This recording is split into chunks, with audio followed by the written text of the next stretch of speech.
last year in July, 7th of July, third anniversary of the London bombings, a programme was shown by Channel 4 Dispatches called It Shouldn't Happen to a Muslim. And basically it was an investigation to find out whether British Muslims had become the subject of increased violence, intolerance and hatred. And the School of Journalism, Media and Cultural Studies here in Cardiff was commissioned to do the research which lay behind that programme. And it was a really proud moment, I thought, fantastic. Cardiff's done some really interesting work. And so I asked Kerry and Justin whether they would be prepared to speak about the research which was underpinning that programme. And so I'm very delighted to welcome them both to come and talk about that piece of research.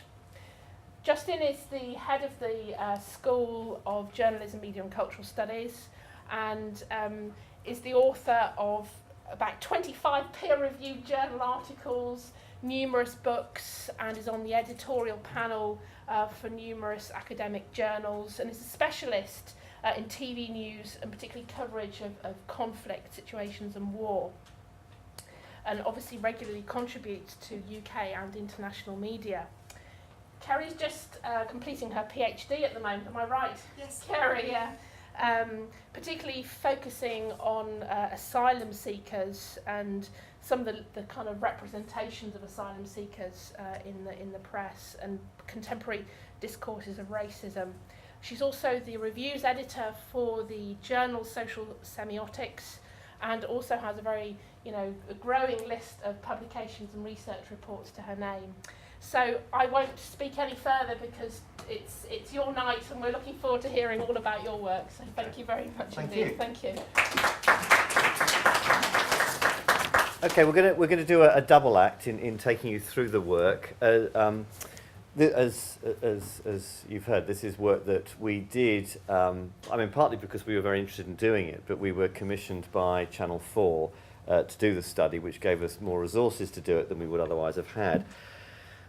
What we did essentially was to look at the way in which British Muslims and Islam in Britain has been represented by the British press between the year 2000 and 2008. And there were two aspects to the work that we did. I'll be talking about the more quantitative aspect, where we literally looked at large numbers of articles to try and get a sense of what the patterns were in the coverage, what kind of things were repeated, what ideas were repeated. And Kerry will be talking about some of the more in-depth qualitative work we did, which was to take some case studies of various stories and look at them in much more detail, just to get a broader picture of the flavour and the character of the coverage. The first thing to just emphasise is that, the first slide will show, is that the coverage of British Muslims since 2000 has increased fairly dramatically. Not surprisingly, in some ways, given the nature of the coverage, you get a big jump in 2001. But what's striking is that the coverage essentially has increased year on year up until 2006 when it peaks. But even since 2006, it's remained at a very high level.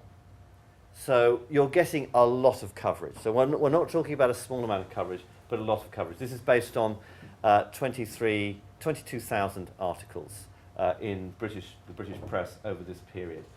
A couple other just things to comment about in terms of that data is, a couple of things that we might expect to find, we did find, which is you get jumps in coverage after two dramatic terrorist incidents, one in the US in 2001 and again in London in 2005. And given the way in which news coverage has often linked terrorism as a story to Islam and to Muslims in particular, it's not that surprising if those jumps in coverage happen around then. But it's also worth noting that they don't just happen around then, that the increase in coverage has actually got its own momentum. In fact, in 2006 was the biggest year, so a year in which there were no terrorist incidents or newsworthy terrorist incidents was actually the peak year. And I'll be referring back to why that is in a moment. In terms of the nature of the coverage itself, I mean, I suppose the background to all of this is the work by Edward Said, which many of you will know, on Orientalism, and the way in which the Orient in general and Islam in particular have been represented throughout Western culture in a very particular kind of stereotypical way. And we were interested to see whether those sorts of stereotypes are still prominent, what character do they take, and so forth. I mean, perhaps one of the most dramatic examples of Orientalism, and it's one that Edward Said talks about actually in a video he made on this topic, was the Oklahoma City bombing, which some of you will remember, was at the time the biggest terrorist incident to happen on US soil, when the council offices in Oklahoma City were blown up, killing around 270 people. Now, what was really striking about the media coverage in the US during that period, and to some extent in Britain as well, was that for 2 days we had no idea who committed the bombing. And had we been sort of statisticians or had we been criminologists and had to say, okay, who is the most likely suspect, we would have said very clearly the most likely suspect to commit an act of terrorism in the US is a white American born in the US. That's who commits most acts of terrorism in the US. I mean, just statistically, whether it's blowing up bookshops that sell certain kinds of material, or abortion clinics, or various other places. Those are the most likely suspects. But that's not the suspects that were discussed in media coverage. And for 2 days, you got coverage that very clearly said that this bombing had all the hallmarks of Middle Eastern terrorism. And you had experts that came on and authoritatively said, yes, well, Oklahoma City is a well-known center of Islamic activity. In fact, one commentator actually said, the biggest center of Islamic activity outside the Middle East. Where they got that information from, I don't know. But you had all these experts saying these things for 2 days. And then, of course, 2 days later, we found out that indeed it was a white American Christian called Timothy McVeigh. What's really striking, though, is that even despite the conviction of Timothy McVeigh and the fact that he was convicted very clearly on the evidence, in fact, pretty much admitted to carrying out the crime, that idea that really probably there must be some Middle Eastern terrorists behind this didn't go away. And in fact, we found that it emerged again in 2002 when, I mean, let me just quote briefly from this article in the Evening Standard. Senior aides to US Attorney General John Ashcroft have been given compelling evidence that former Iraqi soldiers were directly involved in the 1995 bombing that killed 270 people. The methodologically assembled dossier from Jana Davis, a former investigative TV reporter, could destroy the official version that white supremacists Timothy McVeigh and Terry Nichols were solely responsible for what at the time was the worst act of terrorism on American soil. Instead, there are serious concerns that a group of Arab men with links to Iraqi intelligence, Palestinian extremists, and possibly Al-Qaeda used McVeigh and Nichols as frontmen to blow up the building. These are well-connected Arab men, connected to these various different groups. This, of course, happens during 2002, during the build-up of evidence against Iraq, so the link with Iraq is probably no coincidence. But it gives you a sense of how powerful that notion of Orientalism is. Now, the first thing that we wanted to look at was the reasons why stories were published about British Muslims. This is based on a sample of 974 stories taken over this period. And we call these news hooks. In other words, what was the main reason for this story being published? What was the main subject that this story about British Muslims concerned? And as you can see, far and away, the subject most likely to be behind the coverage of British Muslims was terrorism. That was closely followed by religious and cultural issues.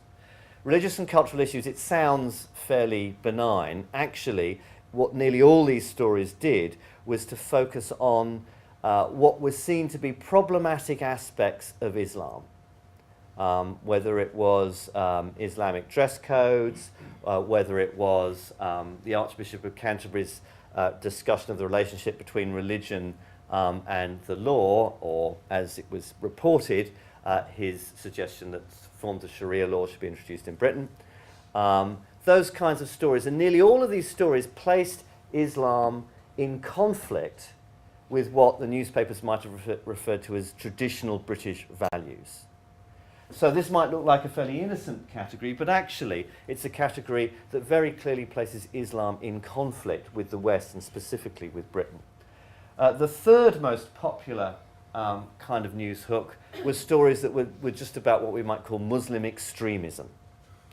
And the star of these stories would by far, I mean the character that features most in most of these stories is, if we can flick forward to see him, here he is Abu Hamza. Abu Hamza is the most prominent, most reported British Muslim. And this is a fairly typical picture. Nearly all the pictures, even though they only show the face, manage to get the hook in. So you see the hook covering the eye, almost like a monocle. And he's often referred to as hook-handed Muslim cleric, Abu Hamza. And he is seen almost, he becomes a kind of, almost a figure out of a kind of pantomime figure, out of central casting, his hooked hand, associating him as a kind of pantomime villain. And he became the source of all sorts of stories, many of which would not have been in the newspaper at all had Abu Hamza not been involved in them. I mean, one example was a story, this was a story based on the fact that the prison in which Abu Hamza was locked up, that prison had a power cut. So the prison was forced to get food in from fast food restaurants outside, literally to get them in to feed the prisoners. And one of the places they got food from was McDonald's. Now, the newspaper found out about this, but it only became a story, not because, you know, prisoners fed with Big Macs, that wasn't the story. The story was Abu Hamza was in the prison being fed with them. Just to quote from the Daily Mirror. More than 900 jail inmates, including hook-handed Muslim cleric Abu Hamza, will feast on Big Mac burgers today because the kitchens are out of order. That was the story. So the fact that Abu Hamza was involved, he's become such a sort of talismanic figure, stereotypic figure, was enough for the story to get covered. And as we saw, 22% of stories were about that. Now, it's worth commenting that these three, I mean, what do these three kinds of stories have in common? Well, one thing they have in common is that they're all fairly negative kinds of stories to be associated with. I mean, you know, who would want to be associated with stories, one, that linked you with terrorism, two, that suggested that your religion was directly opposed to traditional British values, or three, that suggested that you were an extremist of some sort. They're all clearly negative. But they're also linked in a more complicated way, I think, which is to do with our understanding of terrorism. Terrorism is often something which is not really explained much by politicians or in media discourse. In other words, the causes of terrorism are very rarely discussed a great deal. It's often a very kind of minimal language that's used. You know, terrorism happens because there are evil people who are terrorists. That's nearly always the kind of truncated set of words or assumptions that are used to try and explain terrorism. We very rarely get discussions of terrorism that relate terrorism to its political causes, that suggest that these terrorist acts are happening because of these set of political circumstances. Now, of course, that is precisely, I mean, why do terrorists commit terrorist acts? Whatever you think of them, usually the motives are political. Nearly always the case. But very rarely are those greatly discussed. I mean, you saw that during the coverage of terrorism in Northern Ireland. Very rarely were the political motives of Republican terrorism actually discussed. It was just seen as a sectarian conflict which didn't have any obvious causes. Now, in this case, we see a departure from that. We do see the causes of terrorism being discussed, But the causes of terrorism here, again, are not seen as political, even though one would argue in many cases that in fact they are. They're not seen as political, they're seen as sort of cultural and religious. The reason why these acts of terrorism are being committed by Muslims is because they're Muslims. It's because there is something about the nature of Islam that lends it to acts of extreme violence, to intolerance, to that kind of behaviour. So all this coverage of religious and cultural issues and conflict, in a way, is there to provide an answer to why the terrorism is going on. It's a way of sort of scoping out the reasons for it being there. So again, it denies any of the politics behind it and seeks to link it as purely a religious problem. If we look at how the news hooks have changed over time, you can see, in fact, this terrorism is the blue line at the top here. You can see it's always been fairly high, but in fact in 2008, this red line here, which is religious and cultural issues, actually become the dominant news hook for coverage of Muslims. So that now has become even more important than terrorism. So this idea that there is something deeply problematic about the nature of Islam that is linked to notions of intolerance, to violence, therefore becomes a way of understanding for readers or viewers why the terrorist acts are occurring. It's a very sort of simple kind of argument. And you can see that's in the nature of the coverage. In terms of the way, I mean, Islam is discussed quite specifically. We found in something like, I think it's about 13% of stories, specifically actually discussed Islam and compared Islam to other religions. So it's very front and centre. If we look at the next table, this is the percentage of stories that compared Islam to other religions. And there were quite a few of them. And we tried to see whether those comparisons were favourable, unfavourable, or broadly speaking, neutral.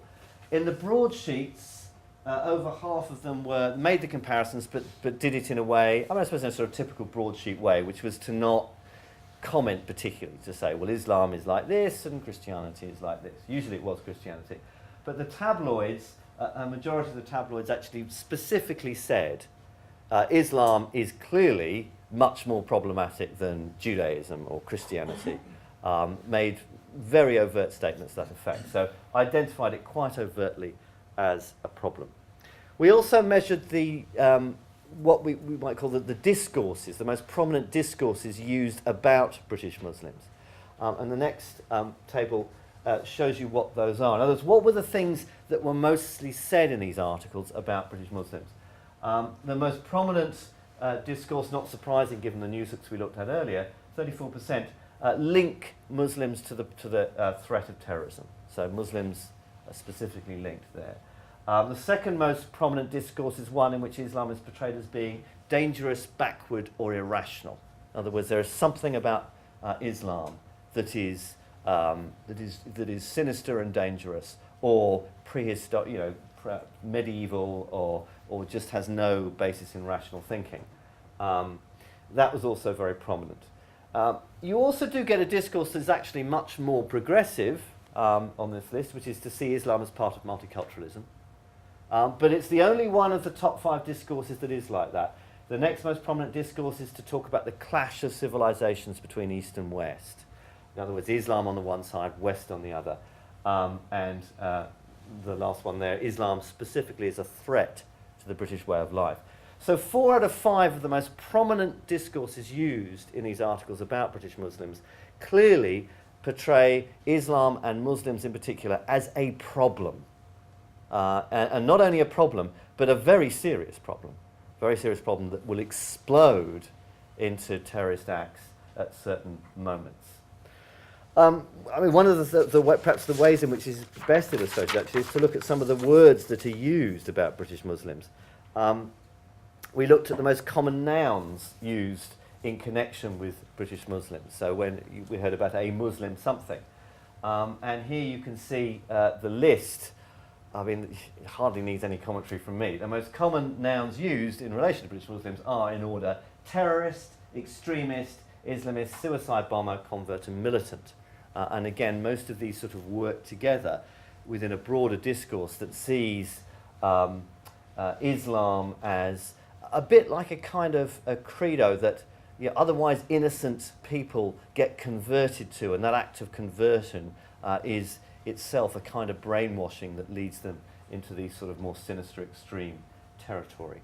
In terms of the most common adjectives used, here, I mean, if you took out a thesaurus, you'd find the first 5 of these are almost, very much the same kind of word: radical, fanatical, fundamentalist, extremist, militant.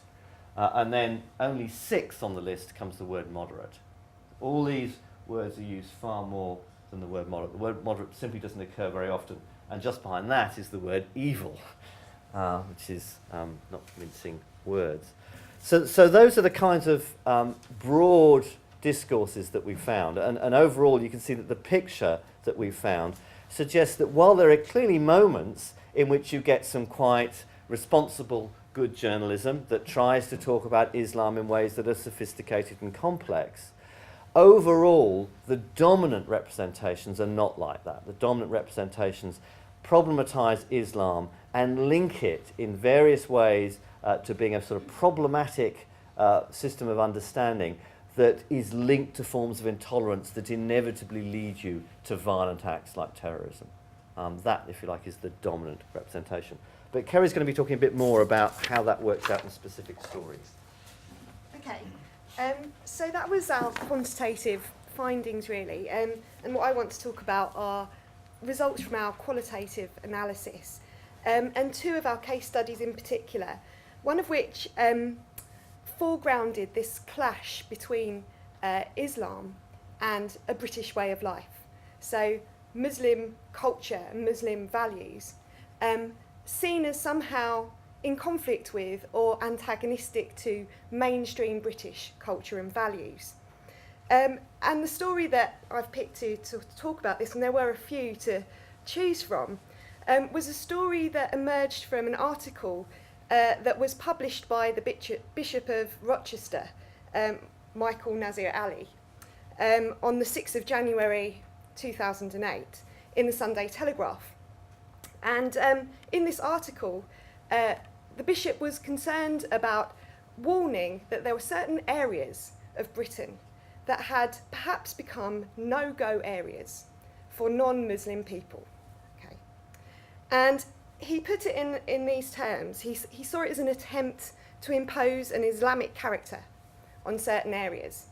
And the examples that he pointed to as this attempt to impose an Islamic character were things like the Muslim call to prayer, which had been seen as generating some conflict in certain localities where new mosques had been built. And also he referred to the Sharia law controversy that Justin mentioned earlier. All of these stories were kind of going on around the same time. They came together in the Bishop of Rochester's no-go areas story. And you can see there an image that was actually presented in the Telegraph, in the Sunday Telegraph, to illustrate how the Bishop of Rochester, defending British culture and values, they're pictured with the Queen, and then an image that was supposed to illustrate how Muslim culture, Muslim values and practices were somehow very, very different from this British culture that the Bishop of Rochester was talking about. So off the back of this one article, there was quite a lot of coverage generated. And we counted that between the 7th and the 13th of January, so just within a few days, 40 articles appeared across the national press, both in the broadsheet press and in the tabloid press. And all of these reports highlighted the bishop's claim that no-go areas had been emerging in Britain. And it also provoked quite a lot of outrage, as you can see from these headlines here. So the bishop was very much presented as somebody whose voice we should be listening to and taking very seriously in the majority of the coverage. So we must listen to the bishop's warnings of the dangers of Islam was a headline in the Express on the 7th of January. He's right, and we Muslims must take heed. So you had kind of articles where Muslim journalists, sometimes Muslim letter writers, were warning, were selected as the kinds of responses to the bishop's article that were published in order to emphasise how serious his views should be taken. Make it a no-go zone for Muslim fanatics. So you can see this kind of outrage that no-go zones for British culture and values was absolutely seen as outrageous. So I think this story in the coverage sort of generated two really threatening messages about the presence of Muslim people in Britain. Firstly, that Muslim people are prone to these kinds of practices that would segregate them from the rest of British society, that there was a kind of self-segregation going on, imposing their culture and values on a particular kind of area, their character on a particular kind of area, in an act of self-segregation, deliberately distancing themselves from the rest of British society. And also that there was a kind of colonisation of Britain from within, this kind of idea that, you know, they were out there and now they're in here, you know, changing the character of our own country. Now, politicians also got in on the act in these kind of 40 articles responding to Bishop Nazir Ali's comments. And there were comments both from all of the main party leaders, Nick Clegg, William Hague speaking for the Conservatives, and Gordon Brown. And Gordon Brown's response was kind of equivocal. I think, you know, this had stirred up quite a lot of outrage, and perhaps, you know, some strong words could have been said about how this kind of fomenting of division is perhaps not what we want to see. But Brown said, I know that there are pressures in many areas of the country, but I don't accept that there are or should be no-go areas in any part of the country. So really, you know, sitting on the fence there, saying on the one hand, there shouldn't be no-go areas in Britain, so with the Bishop Nazir Ali, but then on the other hand, saying I don't accept that there are such no-go areas. So really not supporting or refuting the comments of Bishop Nazir Ali. The response of the press to Gordon Brown's comments was one of, you know, a renewed sense of outrage that now our Prime Minister was not defending our British culture and values from this threat from within. So you have this, these other kinds of headlines, and this is an image that I want to talk about in a little bit more detail in a moment. You know, so you think no-go areas don't exist then, Mr. Brown, in the Express on the 12th of January. And this photograph is a very interesting one. It cropped up in several articles, and we were quite interested to look at where else it might have been used, and it seemed very familiar to me. And I realised that it had been used as on the front cover of Melanie Phillips's a very controversial book, Lundistan. And also it was used in BNP, British National Party, campaigning literature. And I'd seen some research that a colleague in another university had been doing, trying to collect this literature and analyse it recently. And it was also, you know, there. So it's very interesting to see that it was used in illustrating this story that was about emphasising, you know, this culture clash, this issue to do with the incompatibility of British culture from Muslim culture and values. And this photograph, you know, as you can see, is picturing three women in traditional dress, but looking, you know, quite defiantly into the camera lens. It's perhaps not an image of Muslim women that we very often see anything like in the mainstream media. More often we see pictures like the previous one of women in veils, women with faces covered. This is a far more assertive and defiant and abusive image, and really quite peculiar. And we really couldn't get to the bottom of it. We tried to get hold of the photographer and find out, you know, what were the circumstances under which this was taken, but to no avail so far. I'll keep on until I can try and get hold of him, try and get to the bottom of it. But what this image does, I think, when it's used, and in this situation and in other situations, is that it reinforces this idea that Muslims reject somehow mainstream British culture. And it's an insult that's symbolic of the nation that places have been created perhaps in Britain, or there is a presence in Britain that is quite antagonistic to mainstream British culture and values. And And it facilitated this important slippage, I think, that Justin was talking about slightly earlier, between religious and cultural differences being asserted, and this kind of frightening sense that there's hostility, perhaps violence, that's linked to that religious cultural difference, that we need to be very, very concerned about. So these kind of no-go areas were frightening, not just because of their otherness, their religious and cultural otherness, but because perhaps there's a more aggressive sort of feeling that's harboured there, perhaps a more extreme or maybe radical element that's kind of lurking within these areas that we're not allowed to go into. It's that kind of notion. So the news media's message really was that there was one of outrage, that they were excluding us. Okay, so there's very much a kind of otherness going on, and a real incredulity that they would presume to curtail our freedoms in our country. Certainly in the letter writing, in the letters to the editor, this kind of idea was very much put forward. And in the Express, in a leader column, so not in a letter, were the words, "The Prime Minister might deny it, but as the cases we highlight here prove, the claim by a leading bishop that people are scared to enter immigrant-dominated areas in some towns and cities is frighteningly true. So we ignore this at our peril." And perhaps another theme that was linked to this was this sense that multiculturalism, and a liberal sense of multiculturalism, of being inclusive and tolerant towards cultural difference, was itself something that was actually quite dangerous, that it was naive, these woolly-headed liberals with their, not looking at the real issues that matter. So perhaps that again casts into a different light the other discourse that we at first sight might seem quite promising, that multiculturalism was up there in the association of, in the representation of Muslims in the news, but multiculturalism itself is being brought into question in these kinds of stories.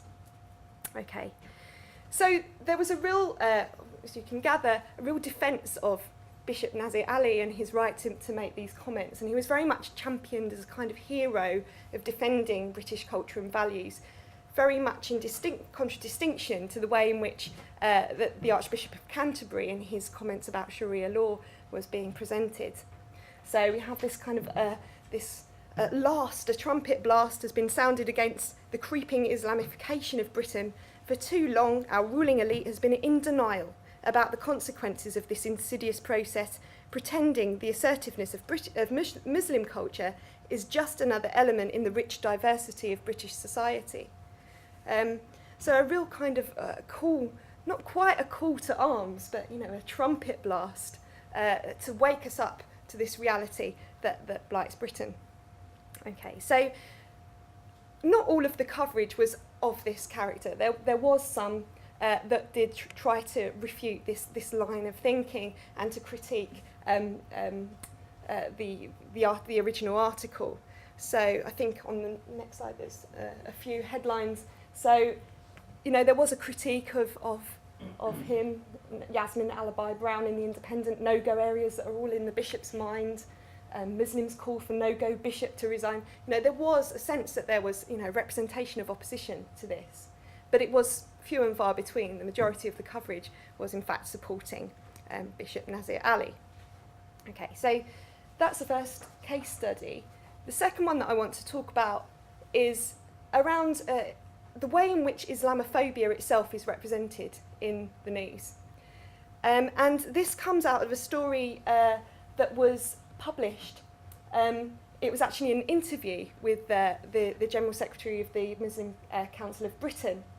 And during this interview, what was said was that every society has to be really careful so the situation doesn't lead us to a time when people's minds can be poisoned as they were in the 1930s. If your community is perceived in a very negative manner and poll after poll says we are alienated, then Muslims begin to feel very vulnerable.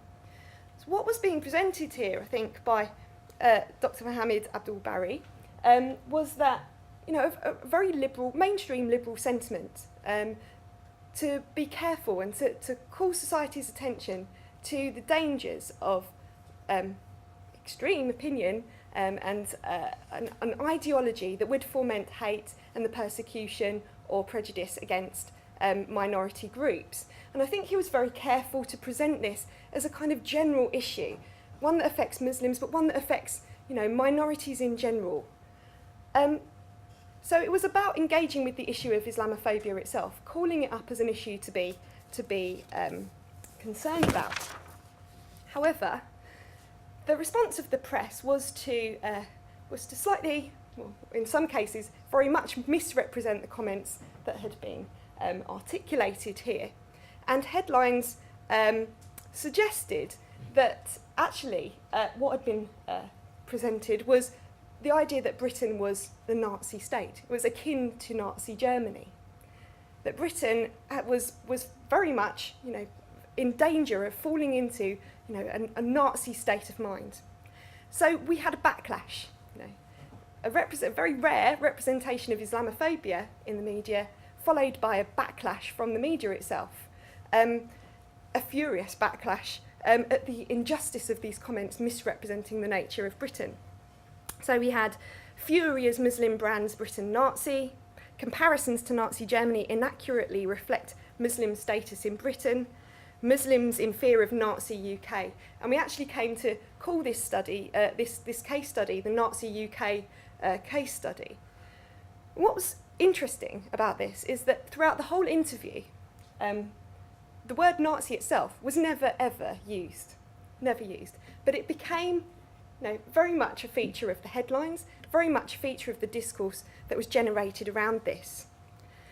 And it was really furious and very, very aggressive, as you can probably see from these comments here. It provoked outrage, insults, anger that these direct comparisons had been drawn between liberal Britain and Nazi Germany, and fury that this was kind of this was undermining and devaluing the kind of suffering that did happen in Nazi Germany, and especially the persecution of the Jews. So you had this idea that an equivalence was being drawn by Dr. Barry between the Jews and the Holocaust, essentially in Germany, and the treatment of Muslims in Britain. If you look at his original comment, nothing could be further from the truth. What he was articulating was very much a mainstream liberal view about the dangers of prejudice, the dangers of racism in a liberal country. But it was very much misrepresented. But it was misrepresented in a way that brought into play all of those, ironically, all of those associations between Muslims and terrorism, Muslims and other problematic issues and questions and discourses that he was trying to warn us against. So we have these kinds of letters published in letters to the editor. It was British Muslims who committed mass murder on July the 7th, 2005. It is Muslim extremists who the MI5 is keeping under surveillance by the thousands because of the danger they pose to the rest of us. Or I don't recall Jews carrying out suicide bombings or calling for their own form of law in Germany. So instead of a discourse surrounding Islamophobia and how much we should be concerned about this, what we have is a reassertion of very problematic ideas associated with Muslims in Britain. So just raising the issue of Islamophobia invited scorn that Muslims might be positioning themselves somehow as victims, especially in that Muslims were responsible for creating victims in terrorist attacks.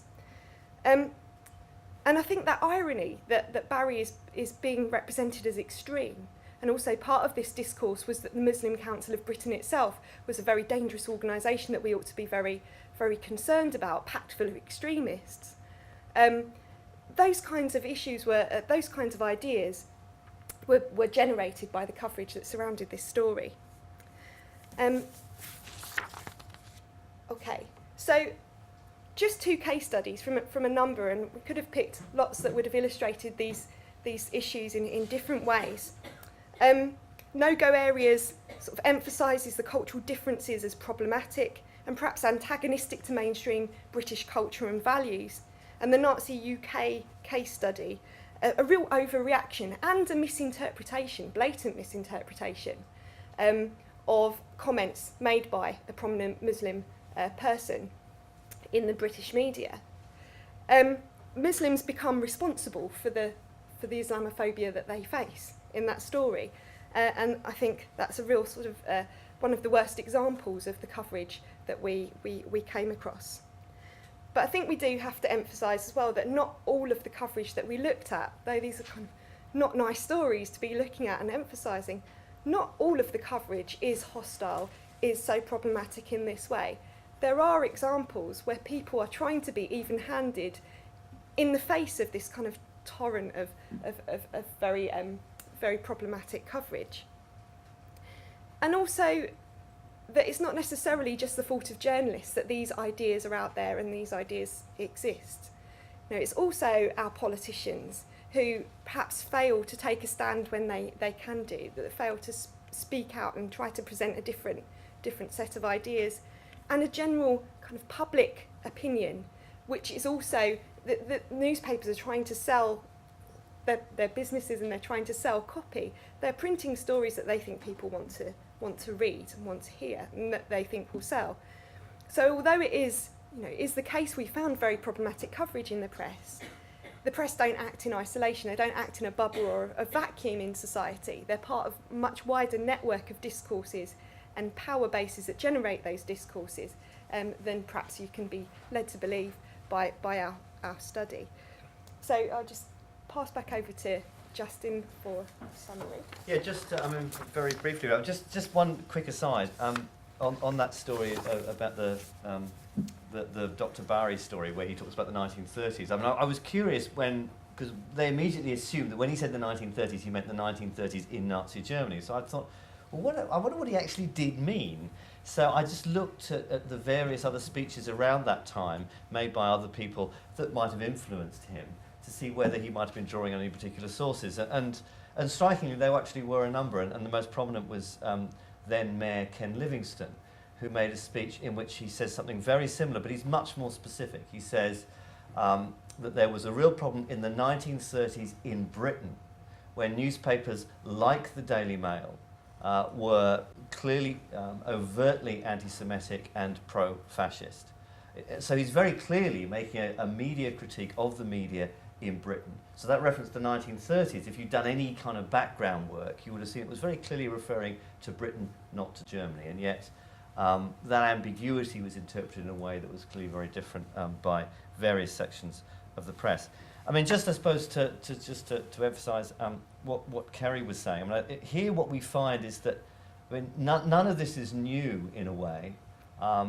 Edward Said writes about these kinds of representations throughout literature, through various cultural forms. What is new, I think, is its level and its preponderance. We're getting a level of coverage now and a repetition that makes it very difficult to avoid. Makes it very difficult for anybody not to, if you like, be sort of hit over the head with these repeated stereotypes. Stereotypes being very limited associations with one group with a few things. And what you're not getting are images that are of a different kind that might make these stereotypes more problematic. You're not getting representations of Muslims, in other roles. I mean, we look for those, representation of a Muslim as a doctor or a lawyer or just somebody who happened to be going about their business in a way that was not in some ways problematic. That very few of those representations exist. So even for journalists that are trying to deal with it sensitively, the terrain is clearly one in which Islam is signified as a problem, and not just a problem that is one that is seen to be so problematic that it is inevitably linked to what is seen as one of the greatest risks of our age. I mean, rather wrongly in my view, and that is terrorism. But anyway, we'll stop there and open up to questions and comments and thoughts.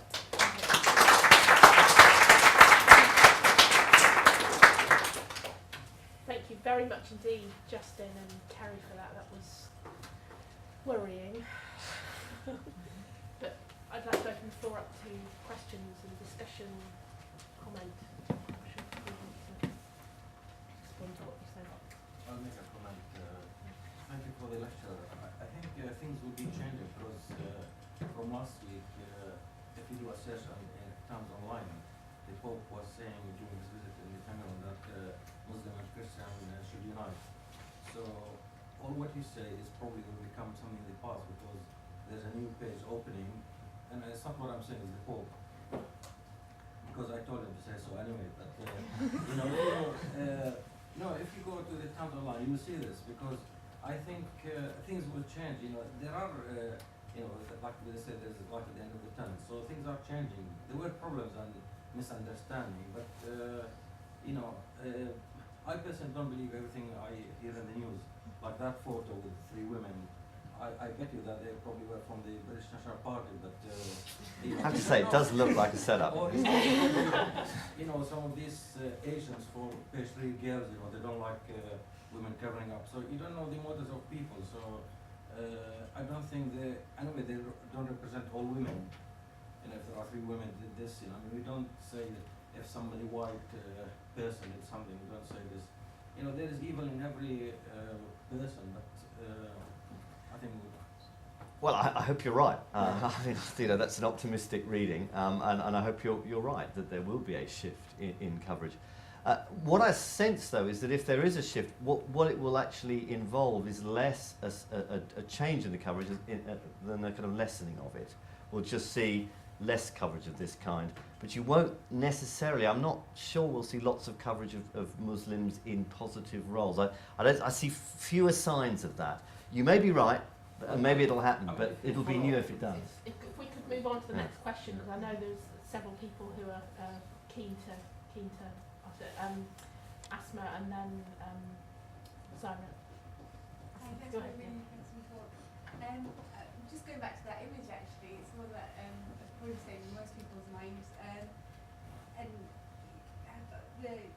saying that it reinforced negative stereotypes of Muslims in Britain, and that hand gesture in particular, and kind of referred to antagonism to mainstream society. It really depends on how you look at it, because that gesture itself, to me, is a very British gesture. You wouldn't see a Muslim woman in Pakistan doing it, for example. It just doesn't happen there. So to me looking at it, it looks like a British Muslim woman making a particular type of gesture. And also, it's a British Muslim woman enjoying the British freedom of being able to do that in public, which might not be able to do in perhaps a more Islamic kind of state or a more Islamic country. I didn't really, I didn't see it. The other image you showed with the Muslim girls in the niqab, that was passive and submissive. To me, that was a British woman saying, I don't like having my picture taken this way, and this is what I think about it. Someone enjoying a certain type of freedom. That's just my kind of view on that picture. Do you want to? I think that's a really good point, especially the point about the very British gesture. I completely agree with you. It really does depend on how you read the image, and that goes for any kind of media coverage. Just because it's presented in a particular way doesn't mean that the audience or the readership or the viewers are going to decode it in that way, are going to read it in that way. However, I would say that in that particular story and series of stories, it's the juxtaposition of that image with the idea that there are no-go areas in Britain. That it's, fingers up if to you lot if you think you're going to come into our area. So in that sense, I think it's very difficult to read it as anything other than antagonistic. I think you'd have to be a very strong reader to kind of oppose that meaning that is being put across. But it's hopefully there are lots of people that do read it in that way. But I'd rather see that image on a BNP poster than one of the passive submissive British Muslim women, to tell you the truth. Someone saying that that's what I think of what it is you stand for. Oh, right. I just wanted to take you back to the slide that was shown in the first part of the seminar about the coverage, really. It was a quantitative slide about the fact that where the 2 lines are crossing. Oh, yeah. So you said there was a peak in 2007-8 of religious cultural issues superseding the terrorist incidents, if I could. Take us back there if you like. Yeah. Yeah. Yeah, I was just interested in the timeline actually, and wonder if you have noticed from your the frame in which this is cast, if you've noticed any correlation between changes, I think, that have seemed to be occurring within public policy on the part of government on how the issue of what they call violent extremist actions moving now into actually ideas and ideology. If there's any coincidence with that really in terms of the timeline. So in the past couple of years, from what one hears, just in sort of reportage of public policy comments coming out of the Home Office, for example, or the Department of Culture, is that they, so rather, a few years ago they were talking about tackling acts, right, and acts, but now they seem to have shifted ground into going beyond that and actually trying to counter ideas. So I was wondering if there's any coincidence with this really, No, and the media being led by a particular agenda that has been put out as public policy. I think you're absolutely right. I mean, there is now, I think, a much more rounded discourse than there was in, say, 2001 that says, okay, these acts of terrorism are ideological, but not that they're political. They're nothing to do with Western foreign policy. They're to do with the ideology of a religion and the nature of that religion. And, I mean, the metaphor that's often used in public policy is one of conversion or brainwashing. Yeah. I mean, just as during the Cold War, people were brainwashed by communists into being on the kind of the dark side. Yeah. So you get, young men and women in Yorkshire who are brainwashed by, fanatics into adopting a kind of... the assumption is always the more extreme the form of religion, the closer to terrorism. Yeah. Which is in many ways a nonsense, but that's the sort of the suggestion that's made. So yes, absolutely. I mean, there is a very clear link, and that's been, I think, scoped out, that discourse. That it's, and what's suppressed, of course, is the politics. Yeah. The idea that there might be some political motives behind any of this is completely suppressed. Yeah.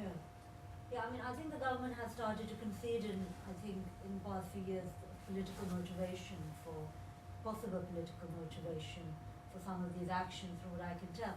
I meant something slightly different. I meant the fact that, from what I remember, particularly the present Home Secretary has said, I think publicly, that they want to shift the terrain of this debate in a significant way.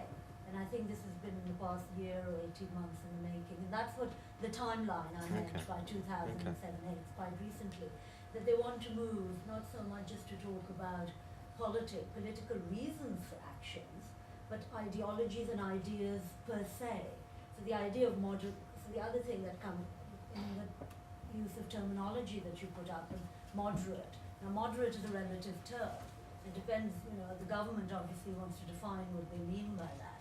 But I mean, moving into that terrain really. So the government and public policy are trying to fight people's ideas as, ideas themselves. And I was just wondering whether you had seen any correlation between that and this increase in the religious cultural issues, which would fall within the ideological kind of thing rather than in the terrorism part. I mean, yes, I think there is, but I think it's linked to lots of different things. Right. So, for example, you get the initiative quite sort of early in this process where Gordon Brown is very keen to identify a notion of Britishness. Yeah. And you have to kind of think, well, what's the subtext to that? Yeah. Why do we need this notion of Britishness? Is there something non-British that's problematic? And so you do get that ground being scoped out. I think there clearly is a correlation. Yeah. There's another question up at the back there. Thank you. I thought it was very interesting lecture this evening. And just a few thoughts struck me. I guess on the last slide you talked about Barry's statement, and I think it just really emphasises how important, especially people in that leadership role, that everything they say really does matter, and you have to be so careful on the words you use, because I know you try to explain perhaps some of the context of why you use those words, but clearly anyone reading those 1930s would draw that automatic link, and it would have needed quite a big paragraph to explain actually he wasn't referring to Nazi Germany. So I think that was the automatic conclusion. I think probably any reasonable-minded just reader of that statement would have come across. So for me, it's just emphasising the importance that they had to, in the way they choose their words, to make sure the communication is right. The other thought that struck me is on the earlier, where there was a lot of emotional statements about no-go areas and all of this and that. None of this is quantitative. There's no facts. You know, what do we mean by no-go area? You can't physically go there. You can't discuss religion there, or people feel uncomfortable. What do we mean by no-go area? And is it increasing? It's just all emotive words, and there's no science behind it. That some people have done studies of those thoughts. And I guess sort of the final bit is you've emphasised by this very lecture itself the differences and the problem that we have, where it might have been an interesting for the positive side of Islam and Muslims to see how many Muslims now lead major corporations, how many of them lead charities, what is all the good they do. Yet tonight has all been about the bad things and extremes in our society, and yet it's another example of not reinforcing the positive. All we're talking about is what the media are talking about. If you like, that we're talking about it just because we're trying to explain what they're talking about, I guess. So we're not. Yeah. I mean, the media aren't talking about those things either, and so that's why it didn't crop up. And I think you could argue that, I mean, I agree with you. You don't want to keep putting out a negative message, but perhaps the first step in trying to challenge some of these stereotypes and perhaps alert journalists to the way in which, what they report and how they report comes across cumulatively and in these particular case studies is to understand how they're constructed. It's only understanding how they're understanding how they're constructed that you can maybe begin to understand how journalists might challenge those ways of constructing If the stories. Dispatches programme would have had a more positive impact, maybe it wouldn't have been watched if it showed more positive aspects of Muslims in society. Oh, the Dispatches programme itself, I think, did try to do that. I mean, to be fair, they did try to do that, and they did try to show that actually the Islamophobia doesn't really have a basis. So I think, to be fair, one thing though about, perhaps it's unfortunately true that people do have to be very careful about the language they choose. A couple of thoughts about that. Firstly, I suppose it just shows how in Britain our own culture is so dominated by an analysis of, we're obsessed with World War II, absolutely obsessed with it, because it's the one moment in British history when Britain is unambiguously on the good side. Lots of other instances of foreign policy where Britain is clearly not, but this is one where it is. So we go on about, we studied in school endlessly, it's the one moment in British history that we constantly see referred to. So it's not surprising if we make those links. Whereas the idea that the Daily Mail directly supported the Nazis and the persecution of the Jews, nobody talks about that. That's kind of swept under the carpet, which is revealing in itself. But I think it's even being careful about what you say doesn't help. When the Archbishop of Canterbury made that speech in which he referred to Sharia law, he was incredibly careful. We read the speech. It's a complex speech. It's very carefully worded. He says quite specifically, I am absolutely opposed to any forms of Sharia law that in any way infringe anybody's human rights, or limit their freedom or their rights in any way. Any forms of violence or any of those things, absolutely condemns them. And yet, when he was saying that perhaps there are versions of Sharia law that might have some practical context in the way that it does within Judaism, all the coverage was he's calling for the stoning of women in public. So even though he was really careful to contextualise it, journalists didn't read the speech. And also that his speech wasn't really designed for a media audience, It was so. to a group of lawyers. So even when people are careful what they say, it doesn't necessarily mean that you're going to get good publicity. We're just going to take one final question because we're kind of really right up to time. If you'd like to ask it quite quickly. It's interesting what you say about us being unequivocally on the right side in the 1930s, because I think as a nation we embrace the fact that often we aren't on the right side. Our history of colonialism and things like that, we as a nation embrace the fact that we took over so many other landscapes, and in quite brutal fashion as well, and that forms part of our notion of Britishness, this kind of unstoppable entity that can't be overtaken by anything that might come in that we might see as an invader to our isle. What I found interesting was more about the kind of tabloid representation and Islamophobia, because I don't know what your opinions are on how tabloids either attempt to sculpt their readership's opinions, or whether they in fact reflect their readership's opinions, or mirror certainly much of the anxieties and concerns that people have about their society, their environment they live in every day, certainly in terms of asylum seekers and people coming into the country, and the way that's handled politically, but also on a very grassroots ground level, to people in small communities who aren't, who don't have their way of life adjusted, or their way of life they're not prepared enough for the way this happens to them, that they automatically form a defensive mechanism against that, a negative, and therefore the tabloids, I think, reflect that and give them back what they want, not attempt to sculpt them in some greater means, but instead break everything down to the simplest format for those people. So responsible journalism. I don't know whether Kerry and I would agree on this, but I don't know. I mean, I think that, and there's some truth in that. I mean, it doesn't come from nowhere, but it's also true to say. I mean, if you look at people's concern about asylum seekers, you know, if you look at public opinion polls, people went from being not really bothered or worried about the issue of asylum to thinking it was the most crucial issue facing Britain in the matter of 2 years. When actually, in terms of the rate of asylum seekers coming in, hadn't changed that much. All that had changed was that media coverage had significantly focused on the issue and talked about it in very negative ways. And you know, research for Mori showed that actually, when asked how much money asylum seekers received, people estimated a figure that was 4 times the amount they actually received from the state.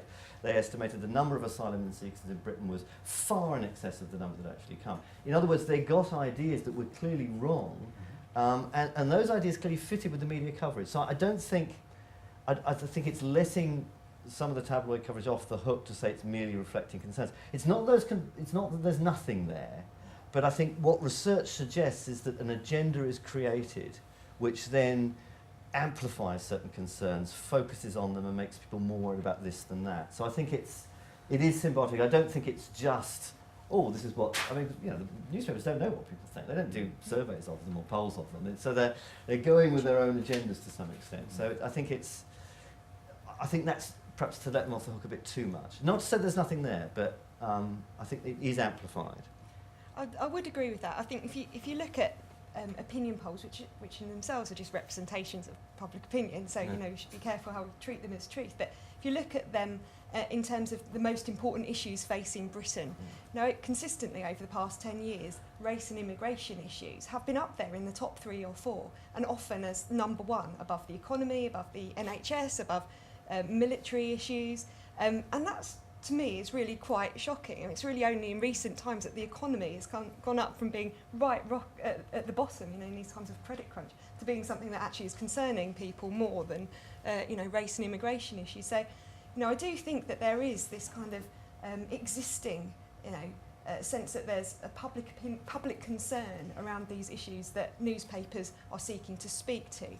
But on the other hand, there are kind of patterns of the ways in which media understand these issues and can present them. There's ways in which they're rendered meaningful for their audience that just is perhaps, you know, it's too convenient to accept as an unproblematic representation of public feeling. Because in this respect, we're really talking about a media educating a populace, attempting to educate through positive journalism, rather than looking underneath that and saying, well what educates the society before they get the newspaper through the door, before John gets in his white van and pops to the garage and picks up a copy of The Sun and reads about it. Although these days there is no moment before, because you know, from the age of 18 months we grow up as creatures of a media-saturated world, really. So. Difficult. Many, many thanks indeed, Justin and Kerry. Thank you very much indeed. Thank you.